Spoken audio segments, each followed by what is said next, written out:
이건 명백히 정상은 아닌 거예요. 공포와 환희가 오가는 롤러코스터. 환율은 불안한데 주가는 계속해서 상승하고, 안전자산과 위험자산이 동시에 상승을 한다던가, 불확실성 그 자체다. 와! 빵빠레를 터뜨리는 것만 뉴스에 나오지, 지금도 엄청난 영끌의 빗속에서 수익을 내지 못하는 개미 투자자들이 과반을 넘어요. 이 불안성을 언론과 뉴스에서는 제대로 다루지 않죠. 국민연금이 지금 코스피 시장을 바치고 있다라는 말은 사실입니다. 국민연금은 꼼수를 선택합니다. 계산을 좀 해봤어요. 국민연금이 원래 룰대로라면 무려 177조 원을 내다 팔아야 됩니다. 사실 이러면 반칙이죠. 냉정히 말하면 우리의 노후 자금이 지금 불안한 증시를 떠받치고 있다라고 표현해도 사실은 과언이 아닌 거죠.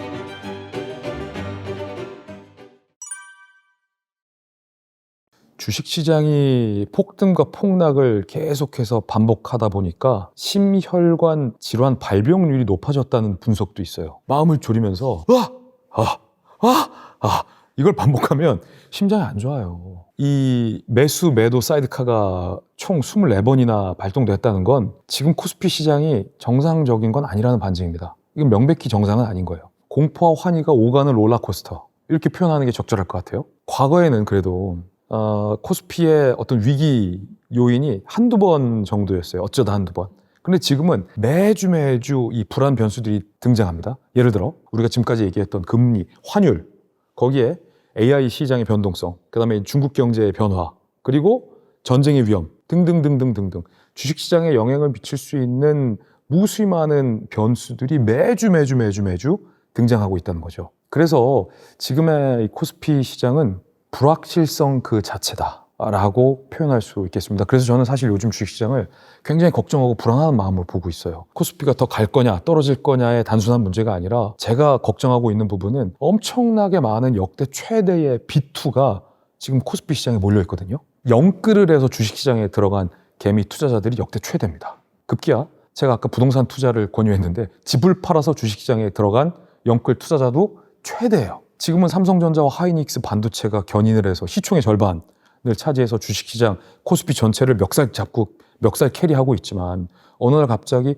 반도체 호황이 끝난다면 상상만 해도 끔찍합니다. 이 전통의 IT 업종이나 제조업의 주식은 재미를 못 보고 있는 게 냉혹한 현실이거든요. 그래서 지금의 주식시장은 모두가 불안함 속에, 하지만 모두가 편승하고 있는 굉장히 높은 파도 속에 출렁이는 배 같다 라는 느낌이 듭니다. 이러다가 갑자기 반도체 호황이 끝나버리면 아마 제가 장담컨대 엄청난 기관 투자자 큰 손들이 가장 먼저 주식시장에서 발을 뺄 겁니다. 그럼 결국엔 피해를 보는 건 집 팔아서 빚내서 주식시장에 들어간 개미 투자자들이 큰 피해를 보게 될 겁니다. 지금도 엄청난 영끌의 빗속에서 수익을 내지 못하는 개미 투자자들이 과반을 넘어요. 저는 굉장히 불안한 마음으로 보고 있습니다. 이 반대 매매라는 게 있어요. 더 잘 아시겠지만, 그러니까 빚을 굉장히 많이 내고 있는 사람들의 빚 상환 능력이 수일 이상 빚 상환 능력이 안 되는 현상이 지속됐을 때 강제로 개인이 갖고 있는 주식을 강제 매각하는 게 반대 매매거든요. 근데 지난달 반대 매매액이 역대 최대치를 찍었습니다. 반대 매매가 되면 그 주식을 갖고 있었던 개인은 망하는 거예요. 파산하는 거예요. 이 불안성을 언론과 뉴스에서는 제대로 다루지 않죠. 와! 빵빠레를 터뜨리는 것만, 그 장면만 뉴스에 나오지, 얼마나 많은 지금 개미 투자자들이 반대 매매로 눈물을 짓고 피눈물을 흘리고 있는지는 언론에서 잘 보도하지 않아요. 그래서 이런 말이 있어요. 왜 언론에선 이 주식시장의 롤러코스터 같은 변동성을 제대로 다루지 않느냐라는 질문이 사실은 지금 주식 투자자들 사이에서 돌고 있어요. 근데 그 말은 일정 정도 진실입니다. 제가 이 자리에서 모든 걸 다 말씀드릴 수는 없습니다만, 뉴스라는 건 우리가 바라보는 빙산의 일각에 불과하죠. 뉴스가 다루지 않는 얘기들은 얼마든지 많습니다. 특히 현 정부는 코스피 상승을 최대 업적으로 자부하고 있습니다. 자, 이런 분위기 속에서 과연 기성 메이저 언론들이 주식시장의 불안이나 아니면 지나치게 불안한 주식시장의 변동성을 양껏 마음껏 제대로 다룰 수 있을까요? 저는 그러지 못한다고 봅니다. 더 자세한 얘기는 이 자리에서 제가 할 수는 없지만, 언론의 생리가 그런 거죠. 또 다른 측면에서 언론이 이 문제를 제대로 다루지 못한다라고 느끼는 이유는, 애초에 주식시장에 엄청나게 많은 변동성을 언론이 제대로 분석하기에는 적절하지 않은 수단일 수도 있어요. 무슨 말이냐면, 실제 시장은 수천만 투자자들의 각기 다른 이유 때문에 주식을 사고 파는 행동들이 반복되고 이어지는 거죠. 그런데 사람들의 뇌는 우연을 싫어합니다. 그래서 무언가 필연적인 원인을 규명하고 찾아내기 원합니다. 그래서 언론 기사를 보면 무엇 때문에 코스피 급락이라고 단정 짓는 기사들이 많죠. 실제 원인은 그거보다 훨씬 더 복잡한데, 그러니까 고도로 지나치게 단순화되어 있다. 그게 이제 언론의 특성이기 때문에 이런 주식시장의 변동성과 불안성을 언론이 제대로 다 담아내지 못하고 있는 거죠. 그런데 지금의 이 출렁임이 과연 단순한 노이즈인지 아니면 엄청난 큰 위기를 앞둔 전조 증상인지 이걸 두고 사실 갑론을박이 많습니다. 그런데 주식시장의 상당 자산을 투자한 사람들은 이걸 객관적이고 냉철하게 바라볼 수 없습니다. 왜냐하면 내 돈이 태워져 있으니까. 엄청난 위기의 전조 증상이라고 생각하면 돈을 태우겠어요? 그러지 않죠. 냉철하게 바라볼 수 자체가 없는 거죠. 그런데 정확하게 규명할 수는 없겠으나 역사를 보면 어느 정도 힌트는 나와 있습니다. 닷컴 버블, 금융위기, 코로나 직전에 발생했던 현상들이 지금 주식시장에서도 벌어지고 있습니다. 예를 들어 기존에는 따로 움직였던 이 자산들이 같이 움직인다던가 안전자산과 위험자산이 동시에 상승을 한다던가 이런 현상들이죠. 기현상들이죠. 환율은 불안한데 주가는 계속해서 상승하고 경기 전망은 나쁜데 AI 주가는 계속 간다라고 얘기하는 이런 현상들이 계속해서 일어나고 있는 겁니다. 마치 비유를 하자면 우리가 자동차를 운전하는데 경고등이 여기저기에서 막 뜨고 있는 그 상황이 지금의 주식시장을 보는 분위기 같아요. 제가 앞서 경고했듯이 지금의 주식시장은 허상의 기대감 위에 많은 버블이 끼어 있는 상태일지도 모릅니다. 결국은 반도체 호황이 언제까지 버텨주느냐에 달린 건데 그런데 지나치게 비투 금액이 지금 크다는 거죠. 저는 이게 너무 불안해요. 만약에 IT 버블 때처럼 이 거품이 확 꺼지는 상황이 오게 되면 수많은 개미 투자자들이 피를 보진 않을까라는 걱정 때문에 사실은 진짜 불안합니다. 지금도 사실은 뉴스에 안 나와서 그렇지 상당수 많은 B2 개미 투자자들은 피를 보고 있는 사람들이 많습니다. 그런 사례들이 잘 안 나올 뿐이에요. 여기서 더 빚을 내서 지금 주식에 과도하게 들어간다? 저는 추천드리고 싶지 않습니다. 국민연금이 지금 코스피 시장을 바치고 있다라는 말은 사실입니다. 사실은 국민연금 말고 많은 기관 투자자들이 영혼까지 끌어들여서 코스피에 투자하고 있어요. 사실 많은 외국인들은 지금 코스피를 내다 팔고 있는데 국민연금은 오히려 더 사들이고 있죠. 그런데 사실 국민연금은 우리 국민들의 노후 자산을 관리하는 기관이잖아요. 그래서 엄격한 룰을 적용해 왔습니다. 뭐냐면 국내 주식에 투자하는 한도를 엄격하게 정해서 관리했다는 겁니다. 그 비율이 19.9%였어요. 그런데 지금 이미 국민연금이 보유하고 있는 국내 주식은 그 한도 기준을 한참 넘어섰어요. 거의 30%에 육박하는 국내 주식 투자량을 국민연금은 유지하고 있습니다. 사실 이러면 반칙이죠. 그런데 계산을 좀 해봤어요. 국민연금이 원래 룰대로라면 무려 177조 원을 내다 팔아야 됩니다. 그래서 국민연금이 국내 주식시장의 상당수를 떠받치고 있다는 말이 나온 거죠. 자, 그럼 국민연금이 여기서 어떤 정치적 선택을 하느냐. 원래대로라면 한도 비중만큼 주식을 내다 팔아야 하지만 국민연금은 꼼수를 선택합니다. 그 한도 기준을 올리기로 결정해요. 자의적으로 올려요. 그래서 28.8%로 그 한도 기준을 올려버립니다. 다행히 삼성전자와 SK하이닉스가 그 기대에 부응을 해서 주식시장이 큰 성과로 보답을 하고 있지만 하지만 국민연금만 놓고 보면 냉정히 말하면 팔아야 할 선 자체를 자의적으로 상향한 것에 불과한 거죠. 달리 표현할 수도 있습니다. 우리의 노후 자금이 지금 불안한 증시를 떠받치고 있다라고 표현해도 사실은 과언이 아닌 거죠. 물론 지금 주식시장의 호황을 국민연금 한 곳을 쥐어짜내서 만든 결과다라고만 말할 수는 없어요. 하지만 분명한 건 국민연금의 매도를 변경으로 지금 증시의 호황을 상당수 유지하고 있다라고 말할 수 있는 건 명백한 팩트인 거죠. 자, 오늘의 충격을 막기 위해 미래의 연금 재정의 건전성을 담보로 끌었었다라고도 말할 수 있는 거죠.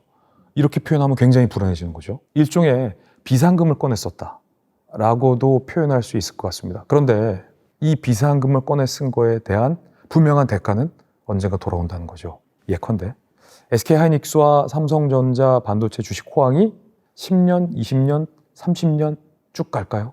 어느 순간 반도체의 사이클이 확 떨어졌을 때 30% 넘게 이곳에 투자했던 국민연금의 재정은 그럼 어떻게 될까요? 그럼 미래에 안정적인 연금을 기대했던 지금 20대, 30대들은 과연 노후를 맞았을 때 국민연금으로부터 안정적인 연금을 수령할 수 있을까요? 이 많은 물음을 지금 우리 사회는 덮고 있다. 이렇게도 비판적으로 볼 수 있는 거죠. 예외를 만드는 순간 원칙은 무너진다. 저는 경제를 볼 때 예외를 만드는 순간 원칙은 무너진다. 이건 정말 뼈아프게 우리가 받아들여야 할 지적이라고 봅니다. 그래서 사실 많은 분들은 딴 건 다 건드려도 좋다. 기관 투자 더 해도 좋다. 근데 연금만은 건드리지 마라. 사실 이렇게 걱정하는 분들도 되게 많으세요. 제가 제 책에서 레버리지 함정이라는 표현을 썼어요. 그런데 이건 제가 만들어낸 게 아니라 경제학자 지에나코폴로스가 레버리지의 사이클이라는 개념으로 설명을 했는데 제 책 품격 있는 대화를 위한 지식 브리핑에서 이걸 좀 더 쉽게 쓴 것뿐이죠. 레버리지 함정이 뭐냐면 간단하게 이겁니다. 이 호황기에는 대출이 쉽습니다. 그리고 개인이 레버리지를 일으키기도 굉장히 쉽습니다. 그리고 사람들은 점점 더 큰 레버리지를 당겨 쓰게 됩니다. 그리고 이건 굉장히 자연스럽고 서서히 진행이 됩니다. 그런데 금리가 오르거나 금융기관이 어느 날 갑자기 태도를 바꾸는 순간 이 상황은 급변하고 달라지게 되는 거죠. 끌었었던 레버리지가 한꺼번에 무너질 수 있다는 겁니다. 여기서의 비극은 개인은 선택권이 없다는 겁니다. 자기가 갖고 있었던 자산을 매각하거나 끝까지 버티다 무너지거나 개인에겐 둘 중에 하나밖에 선택권이 없는 거죠. 레버리지는 올라가는 장에서는 굉장히 희망처럼 느껴지지만 떨어지는 장에서는 폭포처럼 폭락할 수 있다는 거죠. 이게 레버리지의 함정인데 지금 젊은 층의 상당수 레버리지는 주식시장에 집중돼 있었습니다. 지난 정부에서는 이게 부동산에 집중이 돼 있었고요. 지금은 코스피가 굉장히 튼튼한 자산처럼 보일 겁니다. 지금 지고 있는 빚과 대출도 언젠가는 상환될 재산처럼 여겨질 수 있습니다. 하지만 만약 주식시장에 변동성이 오게 된다면 그 속도는 무서운 속도로 떨어지게 될 거란 거죠. 이때부터 레버리지는 자산을 키우기 위한 도구가 아니라 족쇄로 작용될 수 있다는 게 바로 레버리지 함정입니다. 연관된 얘기가 제가 제 책에서 쓴 이 거품의 역사인데 이 거품은 중세시대 때는 튤립, 중세시대 사람들이 지금 생각해보면 굉장히 황당한 건데 특정 튤립의 모근에 굉장히 투자의 매력을 느꼈습니다. 실제로 하루 자고 일어나면 특정 튤립의 모근이 천정부지로 가격이 오르기 시작하는 거예요. 그래서 사람들이 가게를 팔고 집을 정리해서 그 튤립에 투자를 합니다. 그런데 사람들이 생각해보면 그 튤립을 사람들이 얼마나 무한정으로 사겠어요? 결국엔 튤립의 모근이라는 엄청난 이 거품 속에 사람들이 무분별하게 투자를 하게 되고 그 튤립 시장은 폭락을 하게 돼서 큰 피해를 보게 됐던 게 바로 튤립 버블이죠. 그런데 버블의 역사를 보면 튤립에서 부동산으로, 부동산에서 코인으로, 코인에서 주식으로. 버블은 장소만 바꿔서 반복된다. 라는 게 이 버블의 역사인데 사람들이 투자를 하는 이 심리적인 기제를 분석해 보면 부자가 되기 위해서 투자하는 것 같지만 실제로는 그렇지 않다는 겁니다. 사람들이 투자하는 이유는 남들보다 뒤처질까 봐 두려운 그 두려움 때문에 투자를 한다라는 심리가 기저에 있다는 거죠. 이게 Fear of Missing Out, 즉 FOMO라고 부르는 겁니다. 문제는 이 두려움이 사람들의 합리성을 마비시킨다는 데 있습니다. 그래서 뒤늦게 사람들에게 무분별한 투자로 뛰어들게 만든다는 데 있는 거죠. 그렇게 그 두려움 때문에 거품은 계속돼서 만들어진다는 게 이 이론의 핵심입니다. 제가 제 책에서 수백 년간의 금융위기들을 분석해 놨는데요. 놀라운 점은 사람들은 과도하게 부풀려진 그 거품과 버블이 터지기 직전에 항상 똑같이 이렇게 생각해 왔다는 겁니다. 이번엔 다를 거야 라고 생각해 왔다는 게 놀라운 이 금융위기 때마다의 어떤 반복되는 현상입니다. 이번엔 튤립 때랑은 다를 거야. 이번엔 IT 버블 때랑은 다를 거야 라는 확신을 사람들은 가져왔다는 거죠. 나는 다를 거야, 내 투자는 다를 거야 라는 서사를 사람들은 항상 가져갔다. 하지만 역사적으로 모든 사람들은 거품과 버블을 알아보지 못했다. 이게 거품의 함정이고 거품의 역사입니다. 과연 지금이라도 다를까요? 라는 질문이 가능한 대목인 거죠. 제가 걱정하고 있는 건 옛날 튤립 때처럼 IT 버블 때처럼 몰빵을 하는 거죠. 최민수 씨 아내 강주은 씨가 주식 투자로 전 재산을 날린 적이 있어요. 최민수 씨가 한참 잘 나갈 때, 최민수 씨가 인생의 전성기를 찍었을 때 가장 수입이 고점이었을 때 아내인 강주은 씨가 그 유명한 IT 버블 때 IT에 전 재산을 투자합니다. 그랬다가 전 재산을 다 잃어요. 강주은 씨가. IT 버블의 가장 큰 피해자였던 거죠. 그때 최민수 씨가 뭐라고 했냐면 야, 그래도 이 실패에서 배우는 인생의 경험이 있을 거야 라고 아내에게 얘기하지만 아내인 강주은 씨도 그 말이 더 무서운 거예요. 그래서 강주은 씨는 그 이후에 지금까지 단 한 번도 주식 투자를 하지 않았다라는 얘기가 있는데 강주은 씨도 그때는 다를 줄 알았다는 겁니다. 왜? 내 주위의 모든 사람들이 투자를 하니까 기업의 큰 회장님들도 IT 종목에 투자를 하니까 이번엔 다를 거야 라고 생각했던 거죠. 제 책 품격 있는 대화를 위한 지식 브리핑에서 제가 소개한 지식은 칸티용 효과라는 지식입니다. 이걸 쉽게 말하면 돈이 어떤 순서로 흐르는가의 순서를 설명한 이론이에요. 칸티용 효과는. 이 정부가 푼 돈은 금융자산 혹은 부동산 자산으로 먼저 흘러가게 돼 있다. 왜냐하면 돈이라는 것은 물과 같아서 수익률이 높은 곳으로 자연스럽게 흐르게 돼 있다라는 것이 칸티용 효과의 기본적인 전제입니다. 다만 한국은행이 저금리를 유지해서 시중에 돈을 풀게 되는 거죠. 그럼 그 돈은 이 투자처를 찾게 되는데 말씀드렸던 것처럼 주식과 부동산으로 먼저 흘러 들어가게 된다는 거죠. 다만 여기서의 수혜를 보는 사람은 정해져 있다는 겁니다. 기존에 부동산 자산을 보유하고 있는 사람들이 먼저 그 수혜를 보게 되는 거죠. 그런데 여기서 주목할 만한 흥미로운 사실은 돈이 풀리면서 물가가 오르기 시작하는 그 인플레이션이 시작되는 시점과 그 돈이 부동산 자산, 금융자산으로 먼저 흘러 들어와서 기존의 자산을 갖고 있었던 사람들이 자산이 증가하는 시점 사이에는 아주 찰나의 시차가 존재한다는 겁니다. 그 시차를 어떻게 자산 투자로 활용하느냐에 따라서 부의 격차는 하늘과 땅 차이로 벌어질 수 있다라는 게 바로 칸티용 효과의 시사점이거든요. 더 자세히 설명해 드리면 과거에 부동산 자산을 갖고 있던 사람들에게 먼저 정부가 푼 돈이 흘러들어오게 됩니다. 그러면 기존의 자산가들은 물가가 인상되기 전에 그 시차를 활용해서 부동산이나 주식에 오르지 않은 물가 상태에서 투자를 할 수 있습니다. 그러면 나의 투자 리스크는 최소화하면서 내가 창출할 수 있는 부의 효과는 극대화할 수 있는 거죠. 물가가 아직 오르기 전이니까. 그 시차가 존재하니까. 하지만 일반 월급쟁이들과 근로자들에게 정부가 푼 돈이 들어가는 순서는 중간도 아니고 가장 마지막이라는 거예요. 월급이 인상되고 연봉이 인상된 시점은 이미 세상 모든 물가가 다 올라 있은 뒤입니다. 월급이 올라서 이제 뭐 사야겠다, 집을 사야겠다 라고 했을 땐 집값이 더 올라 있는 거죠.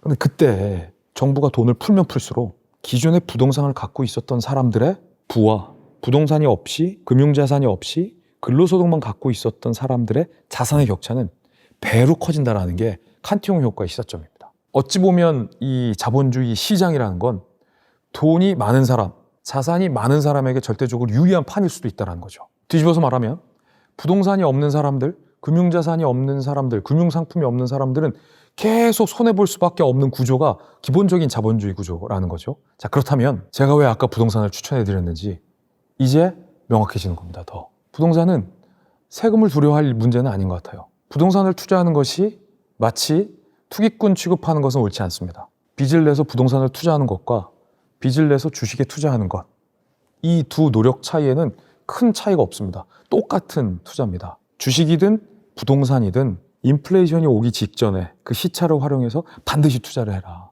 그래야 이 판에서 살아남을 수 있다. 그래야 다음번에 정부가 돈을 풀 때 내가 갖고 있는 그 작은 부동산과 작은 금융자산으로 물가가 오르기 전에 돈이 흘러 들어올 수 있다. 그 찰나를 이용해서 우리는 내가 가진 부를 조금이라도 확대할 수 있는 경제적인 투자를 할 수 있다. 라는 통찰이 바로 칸티용 효과입니다. 부의 사다리가 많이 없어진 건 사실입니다. 이건 좀 다른 얘기인데 어떤 경제학이나 자본주의의 기본 원리와는 다릅니다. 이건 부동산 정책의 문제거든요. 부의 사다리가 유지되려면 부동산과 관련된 측면에서 신규 공급이 계속 많아야 합니다. 사실 부동산 값은 간단합니다. 공급이 많아지면 시장에서의 가격은 떨어지게 되죠. 그런데 지금은 신규 공급이 거의 절벽에 다다랐습니다. 그렇기 때문에 기존의 부동산의 수요는 많고 공급은 적은 상황에서 부동산 값은 계속 올라갈 수밖에 없는 거죠. 부동산 가격이 계속 천정부지로 올라갈수록 2030 젊은이들, 무주택자들의 연봉 인상률로는 감당할 수가 없게 되는 겁니다. 이건 굉장히 자연스러운 산수의 문제인 겁니다. 그러니까 부의 사다리가 없어진 거죠. 근데 부의 사다리가 없어진 문제를 기존의 자산을 갖고 있는 사람들에게 책임을 돌리는 건 이건 넌센스라는 거죠. 물론 2030이 느낄 때의 불평등함은 있습니다. 왜냐하면 기성세대가 부동산을 구입할 때는 충분히 부동산에 투자할 수 있는 기회가 많았거든요. 그런데 그건 세대 간의 차별로 인식해서 안 됩니다. 그때에는 공급이 충분했기 때문에 내가 충분히 월급을 벌어서 모아서 집을 살 수 있었던 집들이 많았던 겁니다. 그건 정책의 차이입니다. 물론 시대의 변화상의 흐름도 있는 거죠. 집값이 굉장히 많이 올랐고 앞으로 점점 더 오를 거기 때문에 근로소득만 갖고 집을 사기는 굉장히 어려워질 수 있습니다. 그런데 다만 그런 건 정책으로 얼마든지 우리가 기회를 보존할 수 있는 게 계속해서 알짜배기의 땅에 충분한 부동산을 공급하는 공급 정책이 병행된다면 그래도 부의 사다리는 우리가 계속 존속시킬 수 있는 겁니다. 그런데 공급이 끊어지면 아예 오를 사다리조차 없어지는 거죠. 프레임인 거죠. 고도로 짜여진 프레임인 거죠. 그러니까 지금의 2030이 기성세대들에게 굉장히 배신감을 느끼는 분노는 어찌 보면 이해는 될 수 있고 당연하다라고 볼 수 있어요. 왜냐하면 지금의 2030은 기존의 5060 세대들이 2030이었을 때보다 기회가 많이 없어졌거든요. 취업의 기회도 없어졌고 자산을 읽을 수 있는 기회도 없어졌고 자산을 마땅히 투자할 기회도 없어진 것은 사실입니다. 그래서 이건 5060의 기성세대들이 2030들에게 더 많은 기회를 베푸는 것으로 사실은 보답을 해야 할 측면입니다. 그런데 사실 부동산과 관련된 문제만 놓고 보면 과연 이게 기성세대들 모두의 잘못인가? 라고만은 볼 수는 없다는 거죠. 이건 분명히 정책적인 문제와도 저는 연관되어 있다고 봅니다. 그래서 이런 2030의 어떤 부의 사다리와 관련된 분노들이 사실은 이번 지방선거에서 투표로도 이어진 거죠. 이건 팩트예요. 지금 2030들이 특히 서울시장 선거에서 현 정부의 후보를 선택하지 않은 건 팩트니까. 그리고 그 이유 중에 상당수는 현 정부의 부동산 정책 때문이다라는 건 경제적으로도 충분히 얘기할 수 있는 팩트죠.